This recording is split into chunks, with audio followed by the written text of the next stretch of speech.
I am Wanderer001 and this is my review of the Roku app for Android. The Roku app is a free app which you can get from the Google Play Store, which is kind of like a companion application if you own a Roku device. It does act as a secondary remote, but it does so much more. So we're going to click into it. Now I've already logged into the Roku application, and the first thing you're going to have to do is connect it to an active Roku account and then select which Roku you wish to use the application with. Now, if you're worried about anybody with the Roku application messing with your personal Roku, you don't have to worry. You need to have your Android device on the same wireless network as your Roku. So that's how it kind of prevents people from getting in and messing with your Roku if they're just, walking by on the street. By default, it lands you on the Roku Remote option.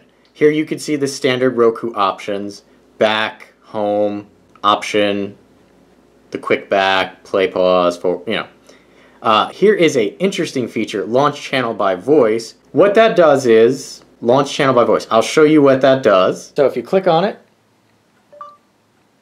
Twit. You will see it will automatically launch the Twit network.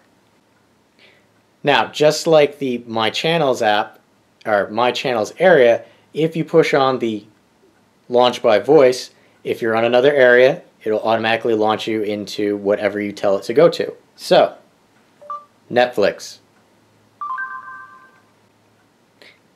And there you see it launches Netflix. Now, if we look up here, the My Channels is actually the first tab, but again, you normally will be launched to the Remote tab.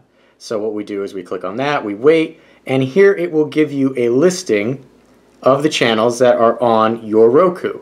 You have two options here. If you click on the arrow, it will bring up information on that particular channel. You can rate it, you can remove it, description, and so forth.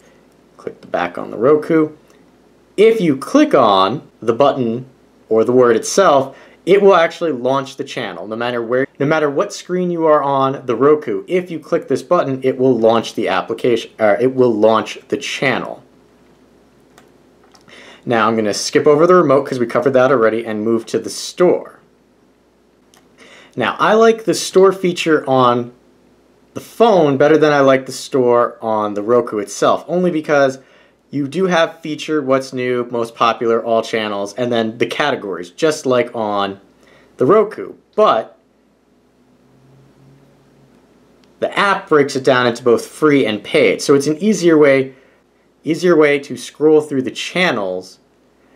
And if you're like me, you want to see the free stuff, you don't care about the paid stuff, this is a way that you will be able to see free versus paid.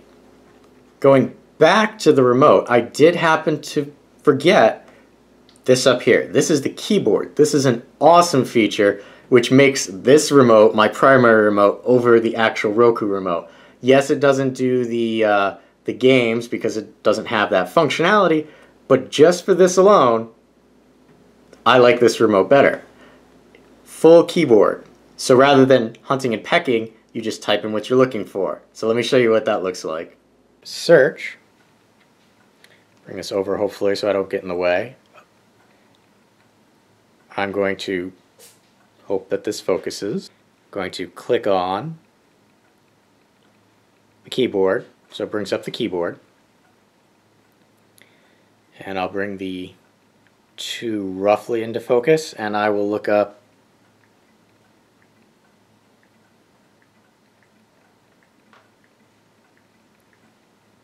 so there you see, as I'm typing, it shows up, and it brings up the choices for Evil Dead. I like this feature a lot, rather than having to click my way through locating things. So for nothing else, this feature alone makes this app worth it. And when you're all done, you just click the keyboard vanishes again.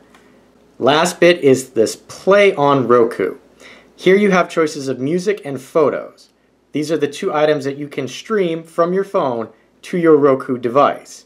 Now, I don't have any music on here, so I won't be showing you that, but I do have pictures. and you have choice of camera, screenshots, wallpapers, any other items that you have on here. What I'm going to do now is I'm going to go back to the television mode because it'll be easier to show you in real time streaming from this to the TV. Like I said before, I don't have any music on my phone to play over the Roku device, but I do have photos. So it brings up camera, screenshots that you may have taken, as well as wallpapers that you have. So I'm going to click on my camera,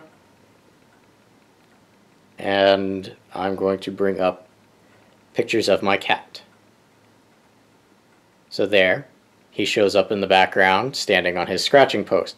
At the bottom of the app, you have choices whether to stop, go to previous slide, play a slideshow, go to next slide, or you have options such as transitions or the slideshow speed, so how fast the progression of the slides are. So I'm just going to progress the slide. So you do notice that it actually changes in the background there on the Roku slightly faster than the changes on the screen here. That's a small problem, not even a problem really, because you want people to see on the TV, not on your phone. So again, push, changes, and then changes. It's a neat feature if you have music that you want to stream off of your phone or show pictures on your television set. In order to end the streaming, you'll notice in the corner there, it has the R, which is indicating that the Roku is streaming from your phone. Even if you navigate away from the screen, it will continue to stream your photos or music to your television. In order to end, you must hit the stop, and then it'll go back to your normal Roku screen.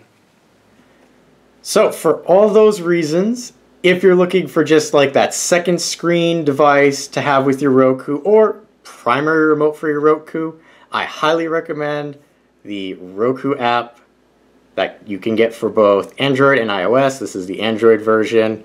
If you have any questions or comments, please leave them in the area below.